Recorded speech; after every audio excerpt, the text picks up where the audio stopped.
Hello, I'm Jason Arp, and thanks for tuning in. Today I'm with Tyler Bauer, and Tyler caught my eye with a new blog he has started. He has some really good posts talking about libertarian thought, and you don't see a lot of people in the Fort Wayne area with that mindset, so I thought maybe we'd have a conversation. So Tyler, what got you started? Well, I mean, you and I have talked about this a bit, but there's really just not really our voice out there.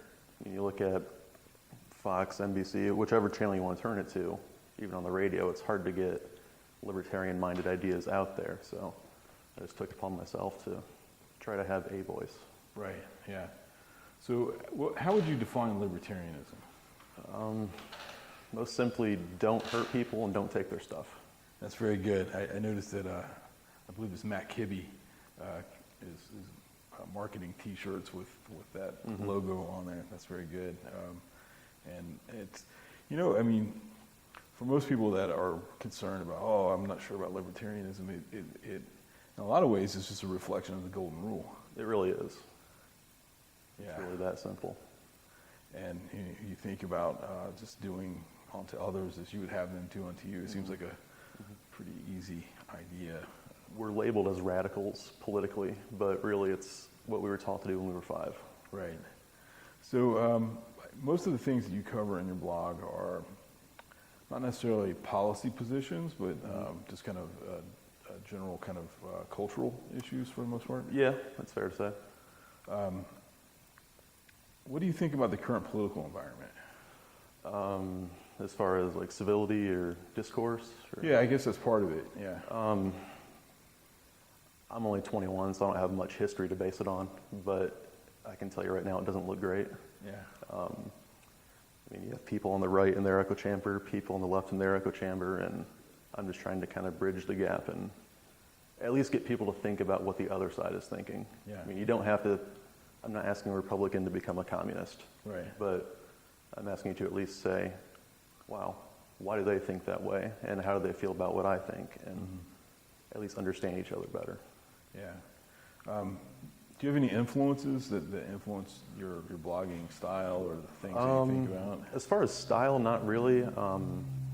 Individuals, Jason Stapleton was huge for me. His podcast was really probably my first libertarian podcast. Ben Shapiro, to a certain extent, he's not great on like war issues in my opinion, Right. but Yeah. he at least he's more of a civil libertarian in the sense that he just wants to leave people alone for the most part. Really, for me, the first libertarian figure I found was Austin Peterson, who ran for president 2 years ago in 2016. And well, it really started because I couldn't see myself voting for Trump or Hillary. So where else am I going to go? So I started looking at third parties. Constitution Party was a possibility, and so was the Libertarian Party.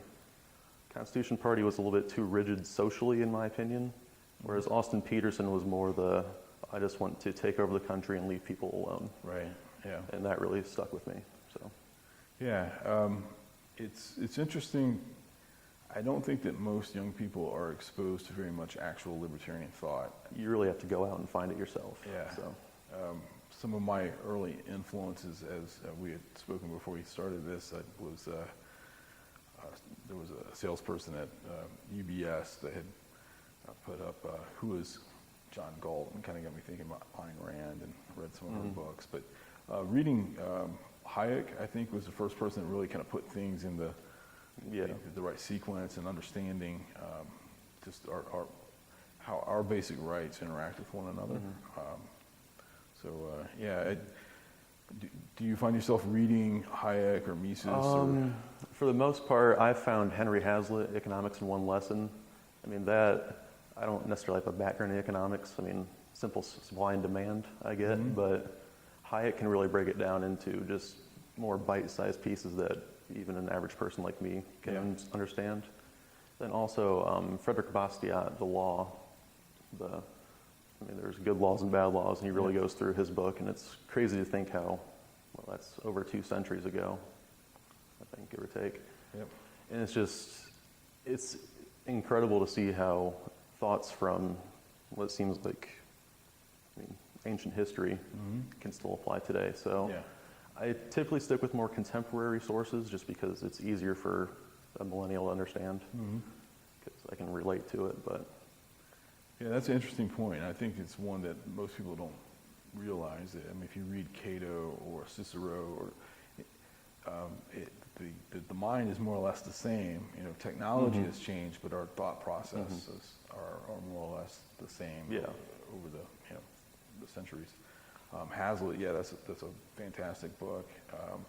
You know, Hazlitt was a personal friend of von Mises. yeah, And it's kind of interesting how he took the 1,000-page tomes that Mises would write, and then boil those down to a couple hundred pages that the average citizen. yeah. I mean, when you're looking at reading like Mises or Thomas Sowell, I mean, you look at the size of those, and it's just.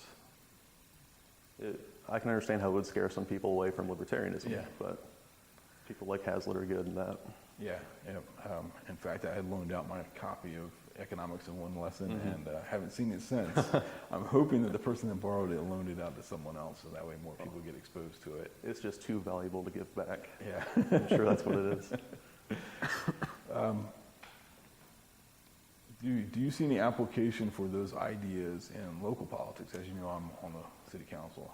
Yeah. I mean, again, it comes back to don't hurt people, don't take their stuff. So if you look at certain taxes, I mean, I heard your interview on WOWO late last week about, was it the sales tax on business investments over a certain amount, correct? Property The new- tax. Yeah. So things like that where, I mean, we're really just getting in our own way in development. People talk about really any politician wants to make, I don't want to say make America great again, but whatever area that your constituents are in, you want it to do well. I think that's something we can all get behind, but you look at where you start saying, once you spend a certain amount, we're going to apply this tax to you. Things like that, just, I think that's definitely an area where we could apply the golden rule. Yeah. One of my big influences in pursuing that, I mean, so adamant about making sure that we get votes on record for that is Mises, in one of his books, really outlined that the accumulation of productive capital is what creates human progress. That productivity increases provide for a better life for everyone. Yeah. And so I figured, you know, if we can make Fort Wayne a place where we're a magnet for capital investment to increase productivity, it can do only one thing, which is raise living standards. Yeah, and you gave the example of just any machinery. I mean, if you compare digging a hole with a spoon to a shovel to a backhoe, I mean, things like that, we all benefit from investment like that. So yeah. So other things that I've been involved with on council that were, you know, I think people would look at and kind of brand me as, okay, well, he's the libertarian on council. Was one of them was allowing people to have chickens in their backyards. I take a lot of pride in that, and hopefully we'll get another chance to revisit that. It just comes down to, you know, why not allow people to do what they want to do with their lives as long as they're not hurting anyone else? And the evidence would be that chickens don't really hurt people. Yeah, I mean, if the chickens are tearing up their siding, that's one thing, but the chickens are just resting in their backyard. I mean, I say live and let live, so. Right. Do you find many of your colleagues or fellow students, what kind of political viewpoints do you think they generally have? It depends. I mean, people that I talked to in school, I was a liberal arts major, so slanted left. And the same with the faculty. I mean, they were open to other ideas, but there's a lot of, I mean, people focus too much on what's fair and what's moral, where they ignore the fact that, you know, unemployment and assistance, for example, it's only possible if we take from someone else. So a lot of people are maybe too focused on the end result. I mean, they'll listen when you have ideas. I mean, 21 years old, so if you want to say, let's lower the drinking age, let's legalize marijuana, you know, all the students are on board, but the second you say, let's cut taxes and cut spending, Right. they lose their minds a little bit, so. Yeah, it's interesting how willing people are to take other people's property.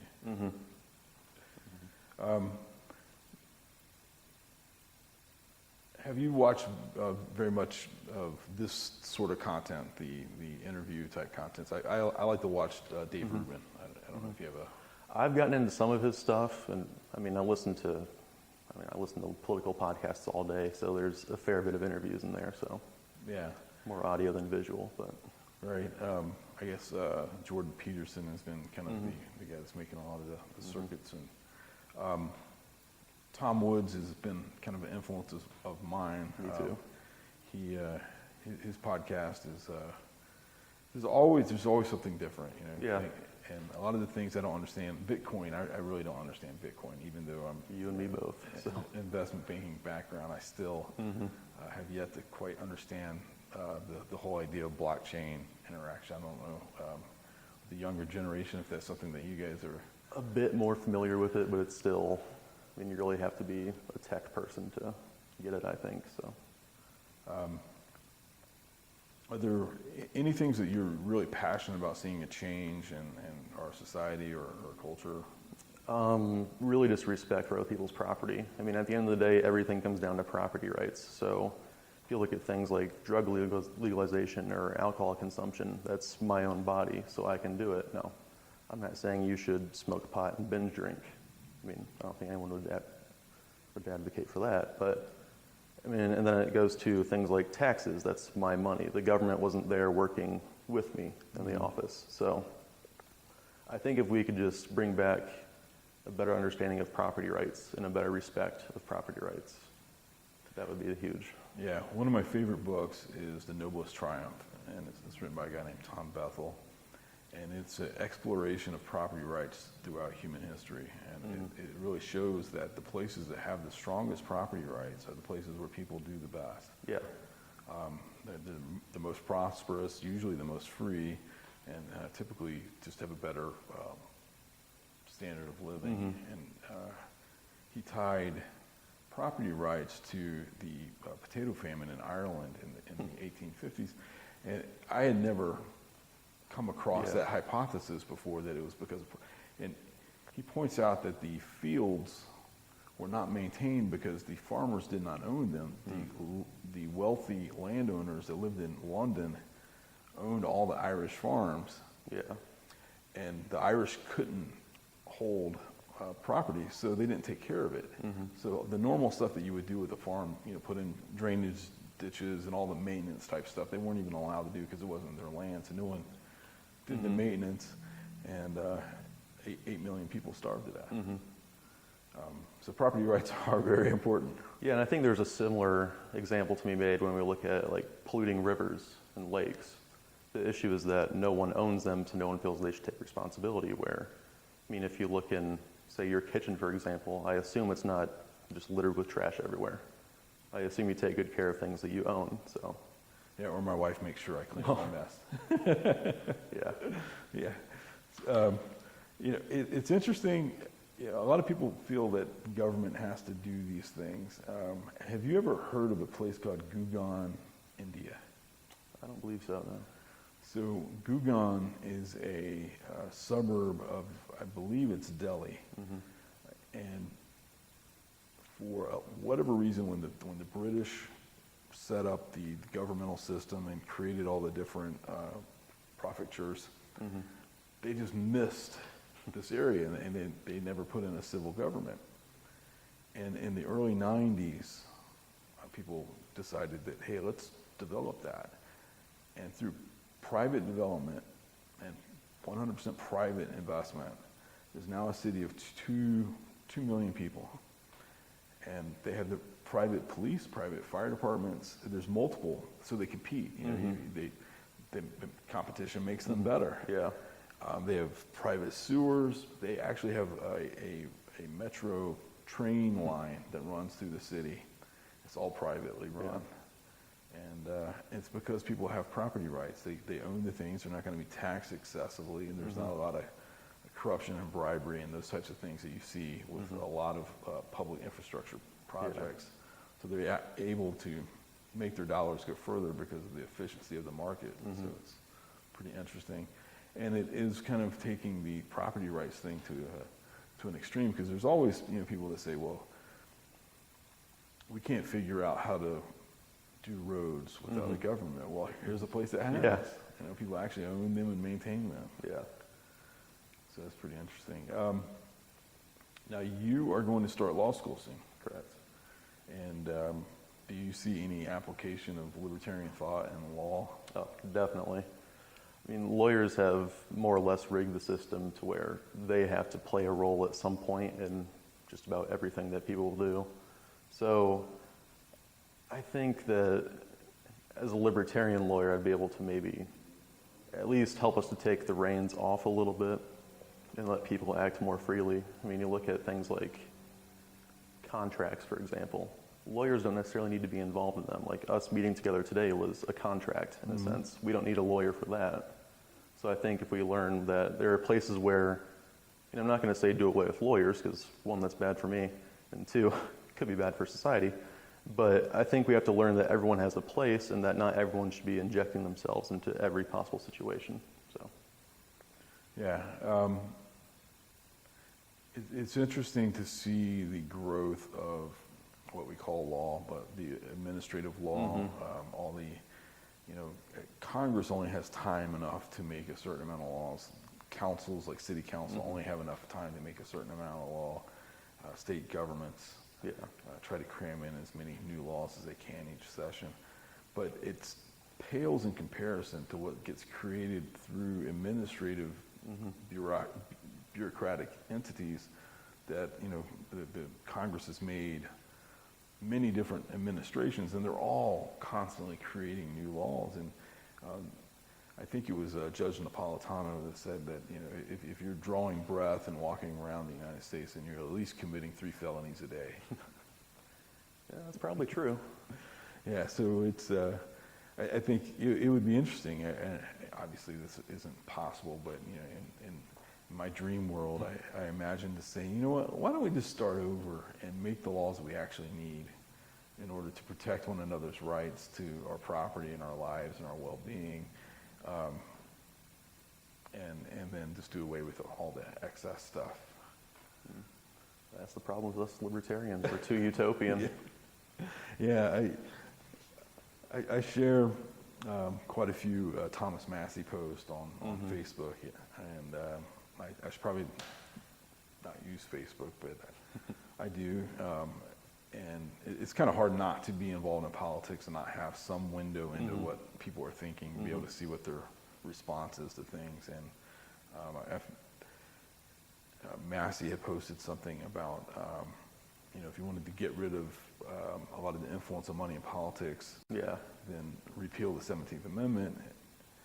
And I thought it was a great little quip. I shared it, and then people jumped all over me because that's not even possible. And it's like, sometimes it's good, in my opinion, to present the ideal, knowing that we're not going to get there. Yeah. But it's kind of like you think about, how you find the center. It's defined by the extremes. And if we're not expressing our extreme libertarian ideas of, just freedom, then we're going to always kind of autopilot toward tyranny.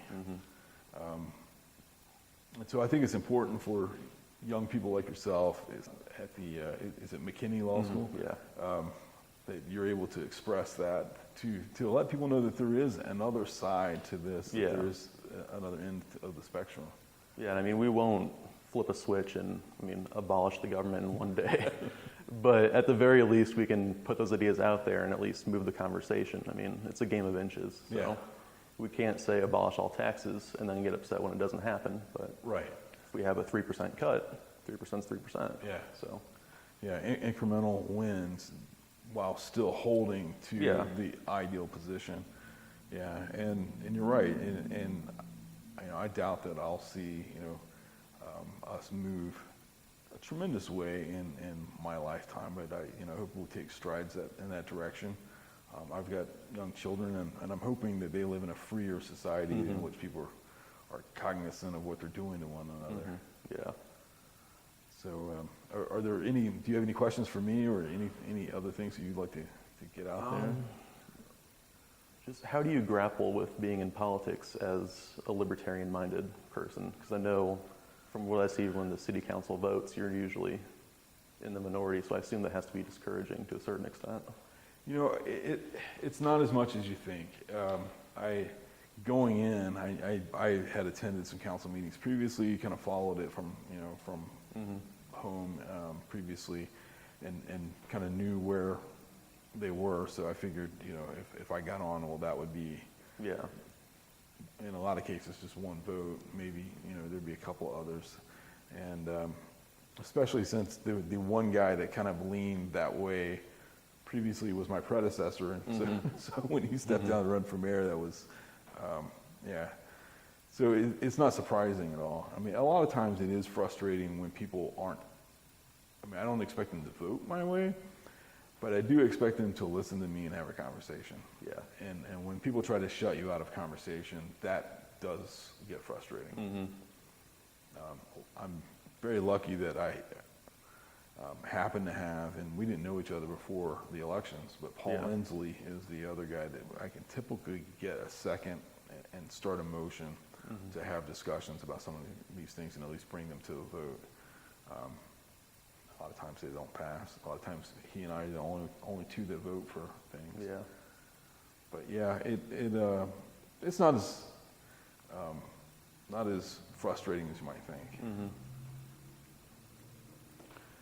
And how would you say you can rectify being a libertarian Republican or a Republican libertarian? I kind of look at it the same way that Thomas Massey does. Yeah. I'd rather be a Republican and get elected and be able to put forth ideas that move the ball toward liberty. And frankly, I think the political parties in general, whether it's Democrat, Republican, Libertarian, or whatever else, they're just labels. And while a lot of people, that's kind of their prime indicator for who they vote for myself, it's all on a spectrum. Yeah. There are people in the Republican Party that are almost diametrically opposed to my beliefs on every single issue. And there are some people in the Democratic Party that are not, that are, somewhat closer on some particular issues. I'm very, I know this isn't a city council issue, but I'm pretty anti-war. Yeah. And I find that there's quite a few anti-war Democrats, a lot less than there used to be. But there They are disappeared around 2008, oddly enough. But I mean, some of the ones that have come up in recent years, I think Tulsi Gabbard, she's from Hawaii, and she was in the military and had served a few tours in Iraq. I believe it was Iraq. I think so. And so she has the perspective of having been in that, and is now someone that has joined Justin Amash and Massey and Rand Paul, a lot of the anti-war stuff. So there's some of that, and on some civil liberties issues, you may run into some Democrats that are more open to our ideas of just leaving people alone. But for the most part, Republicans at least say that they are for small, limited government. Yeah. And so in Indiana, up until probably 2012, we actually had a pretty good Republican platform, state party platform. Now that has been kind of twisted incrementally over the last several years. And I got to tell you, I was in Evansville for this last convention, and that was tough. That was a tough drive home, watching the machinations over the platform. There was no actual debate. They put up a straw man that was insignificant to what the actual changes were. Yeah. The biggest change, in my opinion, to the Republican Party is now we are the party of interventionalism in the economy. They added full paragraphs about new roles for IEDC. That's the Indiana Economic Development Corporation, for anyone that doesn't follow this stuff as closely as we do.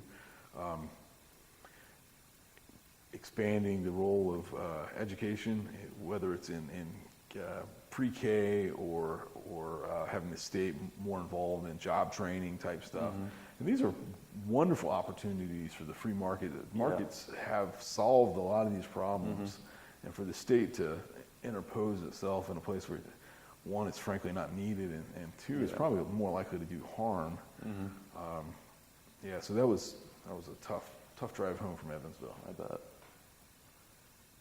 I was just thinking, being new to the media outreach part of it with blogging, I've always heard libertarian people make arguments about how far you should go to work with other people who have the same cause. Like you mentioned, Tulsi Gabbard.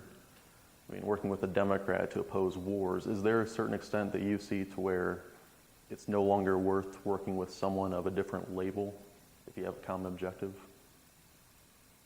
No, like I said, I more or less put the labels aside Yeah. and look at whatever the principled argument is. And sometimes people are going to be Democrats, sometimes they're going to be Republicans, and who knows? Maybe in a few years we'll see some more libertarians elected, and we'll be working with libertarians. Yeah. But I don't let this isn't the Redskins versus the Cowboys or the Bears versus the Colts. I mean, We're all the same team. Yeah, we're trying to make our community better. I think most of us are trying to make our community better, and then we just have different points of view of how that's being done. Now, I'm pretty sure that some of the people that think that they're making things better are actually making them dramatically worse. The path to hell is paved with good intentions. Exactly. So. Yeah, and having read a lot of Mises's work and seeing, he was writing a lot of his stuff while Hitler was coming to power and the transformation of Germany. Now, Germany had been a socialist country for many years, but it became a ultra where the state controlled all thought by the time Mises left and came to New York. And so that's my fear when I see people propose more statist ideas and more government control and more boards and commissions and stuff like that, that you're taking it out of the hands of individuals and you put it in control of some sort of state apparatus. I think what a lot of people fail to realize is that the same laws and regulations that can affect the person over there, they can equally be used against me. So we talk about banning hate speech, for example. Once you let the government censor that person over there, I mean, they immediately have precedent to censor me too. So. Right. And that's where, you were present when I gave a presentation at IPFW, and just having tolerance for things that you may even find abhorrent as far as what people are saying, as long as they're not hurting someone else or putting someone else in danger or hurting their property. I think we have to allow people a good bit of leeway. And most things I think could possibly be handled just through personal interactions. Yeah, and I feel that I'm obviously opposed to giving like Nazis and communists a platform, but when you have time to debate the ideas of them and you look at what Nazism really is, I have a hard time believing anyone would vote for that. Right, yeah. Or you put that up against really any other democratic ideal, and there's obviously a preferable alternative. Yeah. So. What I find interesting looking, and you can learn, almost, I don't know if I haven't talked to you about religious aspects, but I'm not going to get too far into that, but Ecclesiastes says that there's nothing new under the sun. Yeah. And so if you look, most of the things we're going through now, we've experienced in maybe not in this country, but somewhere in the world. And I hate to keep going back to Nazi Germany, but watching the development of the opposition between the National Socialist and the International Socialist or the Communist, and seeing that they drowned out all other, There was a large center of the populace that was neither Nazi nor communist. Right, So. and they lost their ability to speak. They were more or less, beaten down and hushed out. And I'd hate to see that sort of thing take precedence here. Now, I think that there's a misunderstanding as to what Nazi means. So much of what the left in our country today is actually a lot closer to Nazism than actually Tom Woods had a podcast last week on this very topic. Oh, you're a Nazi if you believe in free markets. It's like, Do you know what Hitler thought economically? I mean, yeah, he was a socialist. yeah. Okay, well, I want to thank Tyler Bauer for coming on and talking to us about libertarianism and his time at IPFW and the future of practicing law in Indiana. Yeah. Tell us again what your blog is. It is freedomfirstblog.com, and we're on just about every type of social media, so all the links are through our website. So if you just go on there, you'll be able to see the icons and click, and it'll take you right to it. So, All right. Well, thanks for coming on and driving out here, and keep up the good work. I'll try. Thank you for having me. Yeah, thank you.